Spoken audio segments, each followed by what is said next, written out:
Javici, thanks for coming to this video. We hope you enjoy it, and we want to hear from you. So leave comments, like the video, send us an email, whatever. Share it with your friends.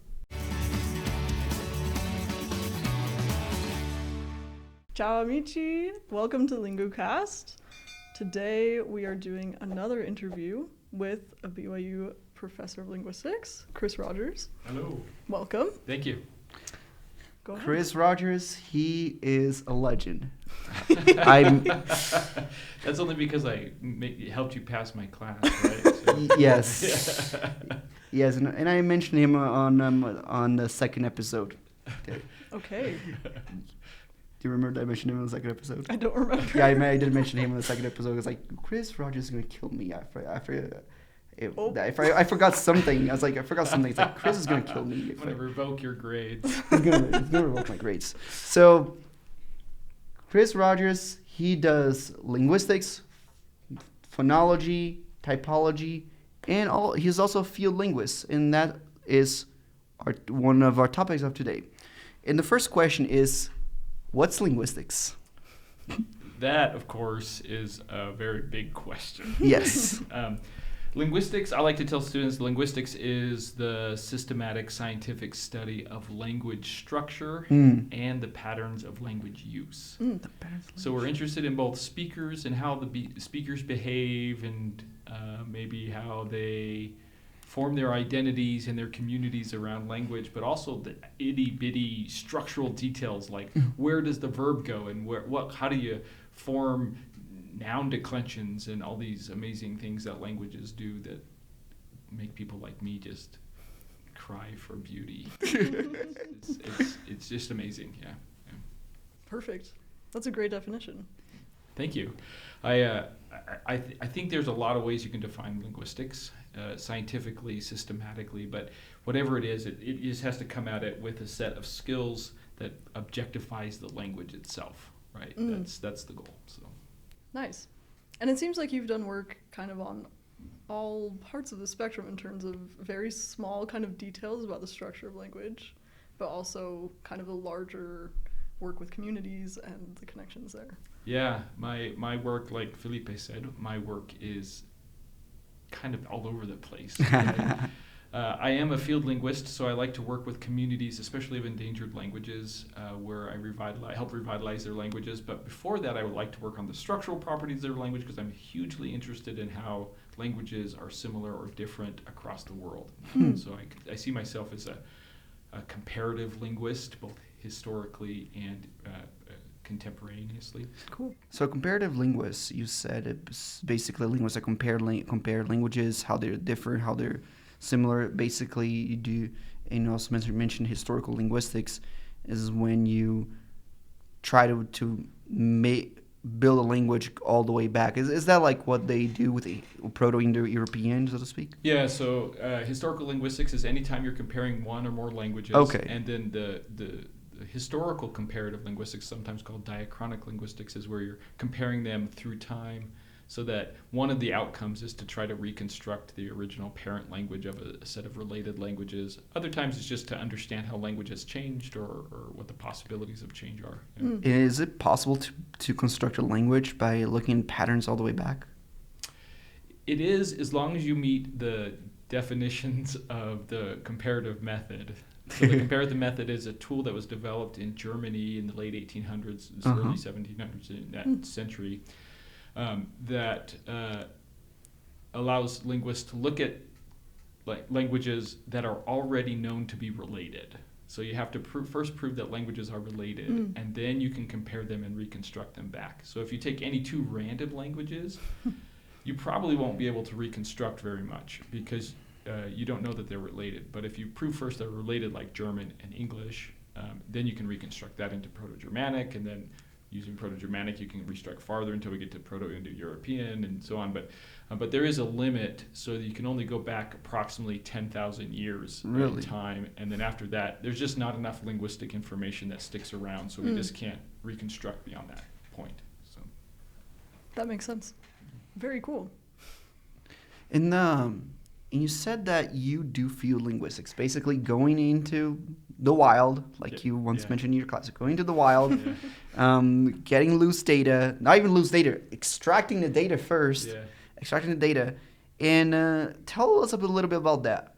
What did you do? What is field? What you said? I already mentioned what's field linguistics, but what does a field linguist do?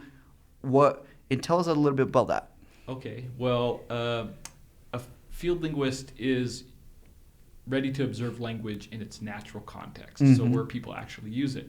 And typically what field linguists like me are interested in are small language communities, Okay. endangered or minority language communities.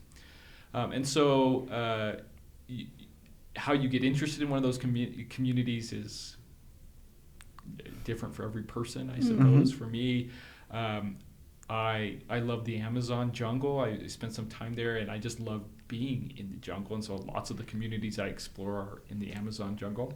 Though I've done work in Africa and India and other places too. Oh, really? Right? So I'm happy to go anywhere. It's just that I just Cool. like the Amazonian languages a lot.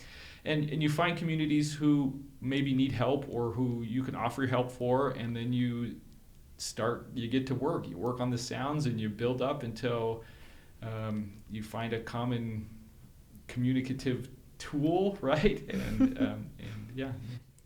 Fascinating. I'm very curious here. How? Okay, let's say we learn languages, right? We love language learning. Yeah. I've studied 8 languages.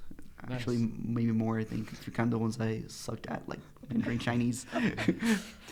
But all these languages have one thing in common. They're all known. I'll say languages with a lot of speakers, Yeah. with millions of speakers, and where you can find a lot of free material online like to English learn. and German and Chinese. Like yeah, like yeah, English, yeah. German, Chinese, Russian, Arabic, Yeah, all yeah. of this you can find.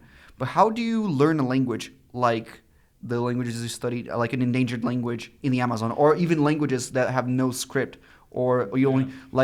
like you're like Shinka, the language you know. By the way, Chris is the last Shinka speaker on Earth. That's a lot of pressure. It's a lot of pressure.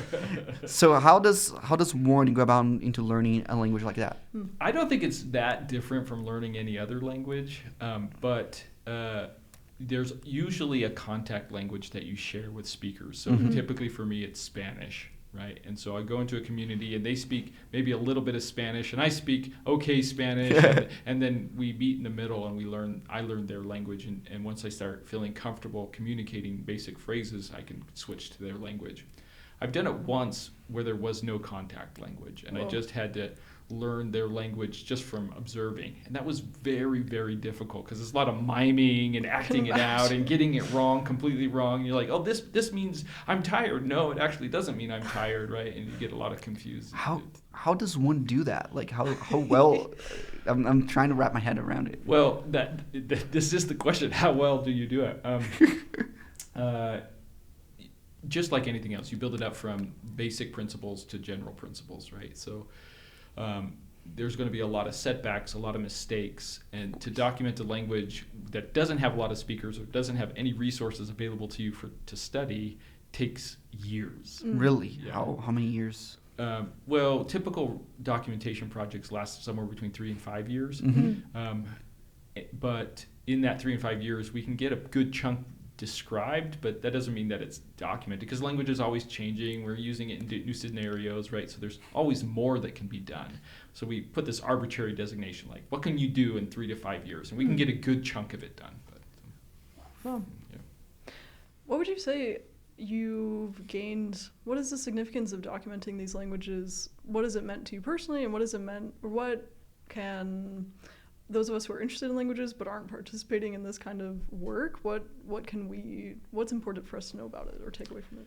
Well, first, that all languages are cool. Right? That's the most important. Lots of people just think like, oh, I don't know these weird languages you talk about, or there are some kind of really hard languages or not developed, or they don't have grammar, or I've heard all kinds of weird prejudices about languages, right? Sure.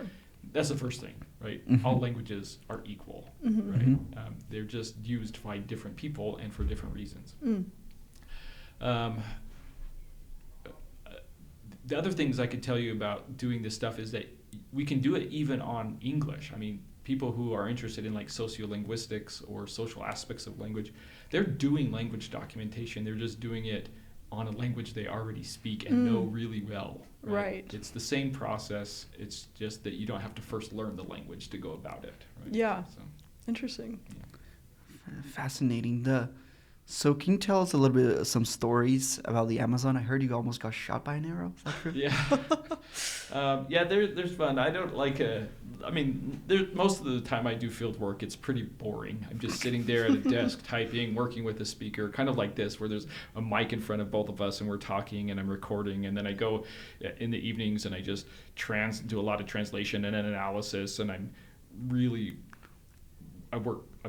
when I'm doing there, I usually work some like 8 hours a day for every day. I don't get any breaks, and it's really exhausting, right? Usually it's very, very time consuming. But once in a while, some things are amazingly fun to happen, adventures that you get to have. One time I was traveling upriver through Ecuador. Actually, it started in Ecuador, and I was traveling up towards Colombia. And on a river, we were in a canoe, and we were looking for a community of speakers to work with, and our guide was like, well, we have to go through this territory because this territory is guarded by so and so people. I can't even remember the names, this was so long ago, but well, we ended up needing to stop to refuel or something. There was a reason that we had to get out of the canoe and just take a break. So we got on the sand, and as soon as we did, some arrows came out of the jungle right at our feet. Oh my gosh. And if they had wanted to kill us, they would have, right? But wow. It was more just like a warning shot saying, hey, don't forget, we've set this boundary, you're not allowed to cross. And so we got back in the canoe and left, and I have no idea who it was that shot at us or why, but that was a fun experience. Other ones are less death-defying, right? Sometimes, I take a lot of recording equipment and materials with me when I record, because you have to when I document. But the number of times that I've lost books and recording equipment into the rivers is significant, right? I'm like, oh, and so one time I had spent 2 weeks documenting a language in Argentina, and we were on a river. And there was some turbulence in the water that we were on. I hadn't been careful with my work. It was just paper. It wasn't electronic equipment, but my notebook fell in the river. And so that 2 weeks of work, gone. Oh, gosh. Right? Luckily, I had electronic backups of all of it, so I could recreate it. But the actual handwritten notes and stuff are lost, or textbooks. So I take textbooks with me to read, or just random books. They're also lost in the rivers, right? So that I've done that. Yeah. So lots of really fun things happen. Wow. Yeah. River pollution. I know. Yeah, I know. I feel bad, right? You've made your mark. Yeah. Someday somebody's gonna find it and be like, oh. Wow, that's really cool. I wonder how you got started in language documentation, and just where does your passion for language come from? Well, I can tell you, are we okay talking about missions and stuff on this podcast? Yes, okay. We can. So I served a mission for the Church of Jesus Christ of Latter-day Saints in Peru in 1997 through 99, and for 17 months of the 24 months that I served, I was in the Amazon jungle. In the Amazon. Yeah, there's the Peru Amazon. In Iquitos and Tarapoto and Rioja and some cities up in the northern part of Peru. And I just loved it. I just thought the jungle was amazing, and I loved learning Spanish. And of course, when you're a missionary, you learn Spanish well enough, right? You don't actually learn the language completely. Sure. Well, I got home and I was like, I don't know what I'm going to do with my life. I hadn't really had a plan before then. And I decided to take some Spanish classes and maybe pursue a degree in Spanish, which I ended up doing. And while I was doing that, I found linguistics. One of the first classes I had to take was a Spanish phonetics class. And I was like, wow, I'd never heard of the International Phonetic Alphabet or a phoneme or an allophone before. And I was just like, what? This is amazing. Right? You could just transcribe any language, all languages. And so I got really into it, and I decided, okay, I'm going to do a master's degree in this in this field. I didn't know what I was going to do with it. I thought maybe I'll be a professor, but who knows? I love it, so I'm just going to do it. So I got a master's degree in the first semester. I was taking the typical phonology and morphology classes, and the first semester there was also a field methods class offered where you learn how to do documentation and field work. Cool. And we worked on a language from Mexico called Mixteco. And I couldn't believe someone got paid to do this. I was like, wow, this is amazing. This is what I want to do. I'm going to do this. And so I worked with the speaker of Mixteco outside of class, and I went to his village, and we did a little documentation, got some experience. Then one got a PhD and just kind of did every project I can think of to get exposure and experience doing this. And I just love it. I love it for lots of different reasons. I love it because I love the structural properties of language. Structural properties.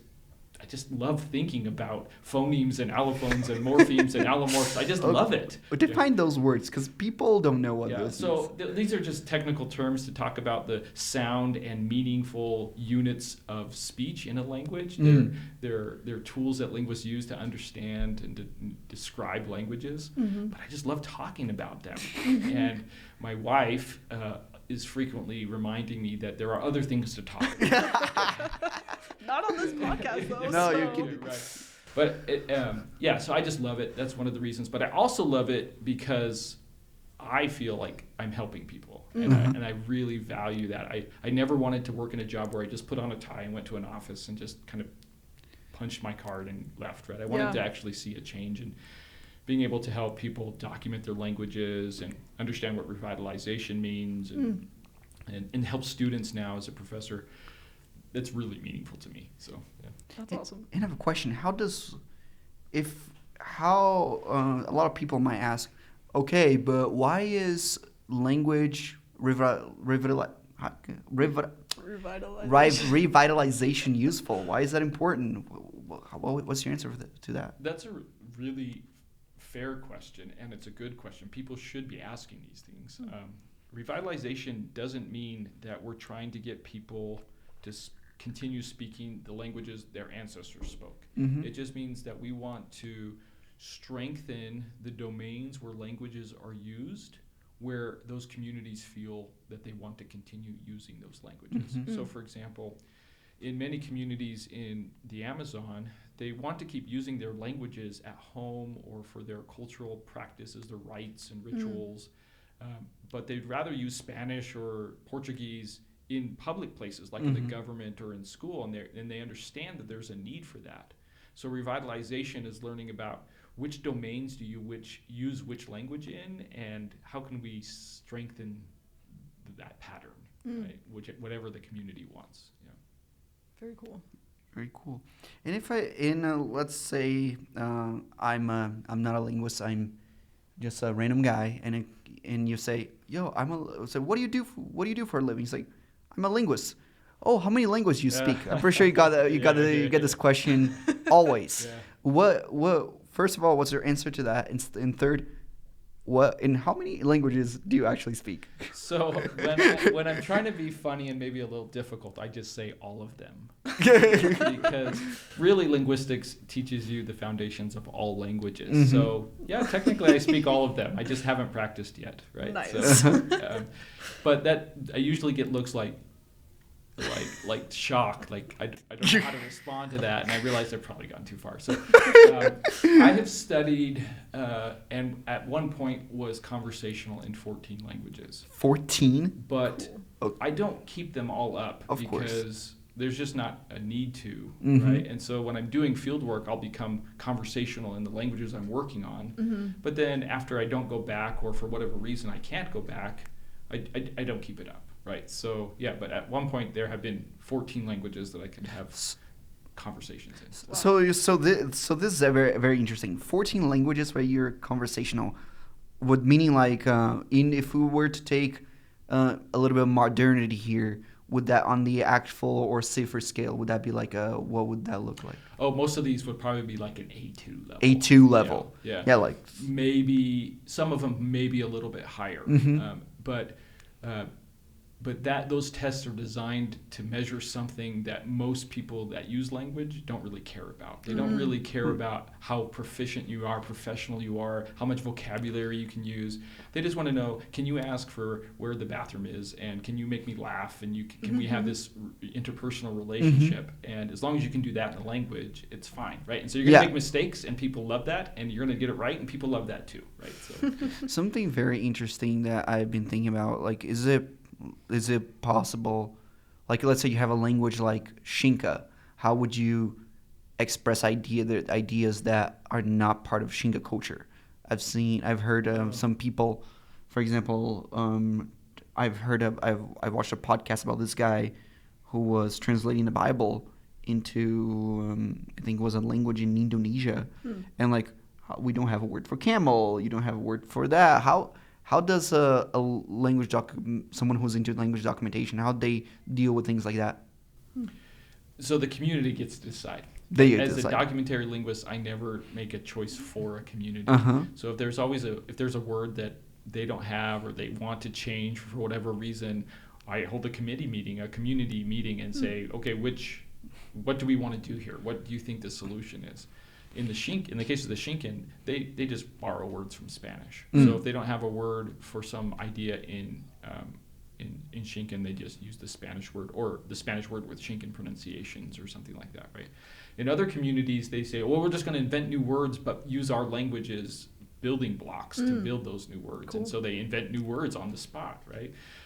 And other times they're like, well, it's a big discussion, and they can cause a lot of political conversations about, well, how do we do this? What does it mean to even speak this language, and all these things, right? And that's for the community to decide, not for me, right? So, tell us a little bit about your work in Xinka. Xinka was the only non-Mayan language spoken in Guatemala. And it's a family of 4 languages. We have records of the languages from the Spanish invasion, but we didn't really start recording the language until the 1700s. There wasn't any records until the 1700s. So about 200 years, we really don't know what happened after the invasion until the 1700s. And then word lists and grammar started coming out. But by that time, the language had started to change.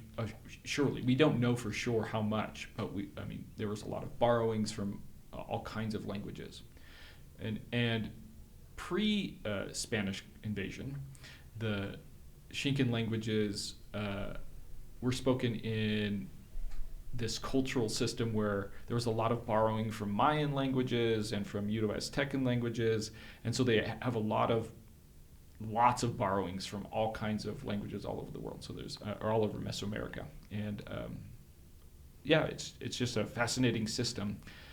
Some of the cool grammatical principles of Xinka, maybe I'll tell you those.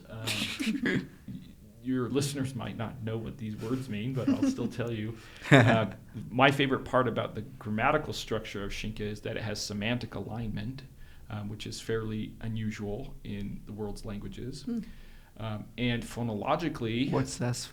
Semantic alignment is so you speak a language like German where you have the subject agree with the verb, right? Well, in lots of languages, you don't agree with the subject unless the subject has a particular semantic role, right? Actor or undergoer or whatever. And so in Xinkan, the system of agreement is about the semantics rather than the grammatical relations of subject and direct object, which is pretty awesome. And then in the phonology, it's a really big phonological inventory with just about every consonant having a plain and a glottalized counterpart. So think of glottalized as like a more emphasized consonant of some sort. That's cool. Yeah. I wonder, in your work as a professor now, like, you've had years of experience both as a field linguist, well, I guess as a field linguist and doing other research, presumably. How does that carry over into, like, professorship, into teaching? Is there, like, one that you prefer over the other, or are you able to kind of combine both? Do you mentor students? This is a great question, and I'm going to answer it, but I have to give a little caveat. I'm not saying I don't like my job. Roast. But I do prefer doing field work over teaching.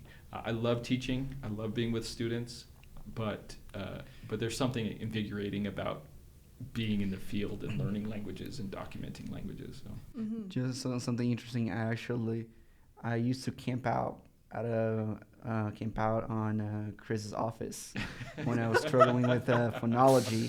By the way, phonology is harder than you think. That thing's a monster. And I used to say, you know, Chris, I think this might be easier when you're in a hammock in the middle of the Amazon drinking coconut water than just doing this for a passing grade. I don't know if you remember this, but I said everything's easier in a hammock when you're drinking coconut water. So yes, you're right. Oh my gosh. Yeah. But it sounds like you're a great professor because you helped Felipe pass the class. So. Yeah, I really do enjoy being a professor. So That's awesome. I guess maybe to wrap up, we could talk about if you're learning any languages now, and in all your experience working with languages, what tips you would have for language learners. I am learning German right now, and I've been learning it since the beginning of September. So we're in what are we? The beginning of November now, so a couple months, and it's going really well. I'd say I'm like at an A2 level, Nice. Which is pretty great. I think in a couple months, Yeah. and yeah, it's going great. I really enjoy German. German is my heritage language. My grandparents are from Germany. Oh, very cool. And so, but I didn't speak it until now. My daughter is learning it, and so I decided I would learn it with her. That's awesome. Another question following that, what would you say is the most useful knowledge that of all your work? It's like, okay, I'm going to learn German now. Let's say you want to learn German now. What would you do? What would you start doing? What are the things that you can give to people, the tools that you can give to people who say, do this? If you want to learn language, I think the best thing to do is to know linguistics, right? So before I learn a language, I always review things like the International Phonetic Alphabet and basic typological things. These are the comparative aspects of language, so that I know that when I come across something, I know what to call it, and I can remember how it works and that kind of thing. So if you can have that meta knowledge, it makes learning the language so much easier because you don't have to think about it anymore. Yeah. It's just, oh yeah, I already know this part, and all the patterns just fall into place. Can you give an example of that in German? It's like, oh yeah, I've seen this done before. Yeah, one of the things that my daughter was struggling with was with case assignment. German, of course, marks case on the definite article here, the der, die, das, right? And for some people, that can be really confusing because we don't do that in English. Yeah. But as a typologist, I know what case does, and I know how it functions, and I know what to look for. And so all I had to do is read a couple sentences that this is a nominative accusative language, and predicate nominals are marked with the nominative, and there's a few other cases, and there's just a few specific reasons why you might use one case or another in harder sentences or more complex sentences. And it was done. I didn't need to learn anything else. Yeah. Right? So I learned it in a matter of like 30 seconds. 30 seconds. Because so cool. Because I already knew what to look for. Right. Right. And now it's just practicing. Yeah. And the thing is, for me, what makes me struggle with German cases is not knowing the idea of cases, but which ones and where to use them. Right. So that's exactly right. But the typology, this comparative aspect of languages, if you know it enough, it becomes a whole lot easier. It doesn't predict which one to use, but it does explain why you're using which ones. Yeah. Right? Sure. Sure. So when you say that you speak all the languages, I feel like you're kind of qualified to say that. Well, that's you what could that's pick what it up. I mean. I could, right? Just take some practice, right? Yeah. So, That's awesome. So from what I understood, typology is basically, if you were to define typology, it seems like you really like that. Well, How it's would one you of my define it? specialties, so that's what I'm talking about. And I'm teaching a class on it right now. So typology is the synchronic comparison of languages. Synchronic means in time, right? So if I were to take the way Spanish and English are spoken today and compare them and to see what they have the same and what they're different, that would be typology. Except we're looking at big databases of languages, like 300 thousands of languages, and comparing all of them. And so we can say something like 10% of the languages do this and 80% of the languages do that, right? And so we know which patterns are more common. So when we come across a new language, we know the statistics. More than likely, this will be an SOV. More than likely, this will be ergative. More than likely, this will have postpositions, right? Because those are the predominant things in the world's languages. And so you don't have to learn them. As long as you know what those mean, you're done. Right? Just something just came to my mind. I need to ask you this. So you taught a class. Yeah. When you taught, of course, you taught many classes. You taught a class that you had a Twi speaker, and you had all the students learn Twi, and you're like, you can't use any materials outside this native speaker. Whoa! How does that work? How did you teach that class? This is a field methods. It's a field methods class. What does it look like teaching that? So this was my very favorite class to teach. Right? Really? We find a speaker that no one of a language that no one speaks in the class, and I introduce them. This is so and so. They speak Twi in this example, and we say, okay, by the end of the class, we need to understand the structural properties of this language, and if you can speak it, all the better. Right? Cool. And so every day in class, we're asking for translation elicitation, like how do you say dog? How do you say cat? How do you say my brother ate the cat? And other weird things to try to get the grammatical structures, and we quickly move into being able to describe the structural patterns of these languages.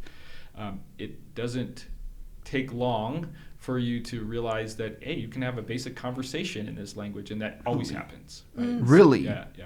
It doesn't mean that you're going to become fluent or that you're going to go on and learn these to some advanced level. Right. But yeah, it's fun. It's a great way to get experience with typology and documentation. So cool. So cool. That would be fun to do. Yeah, you should come take it. I think there's one offered next semester. I'm not teaching it, but.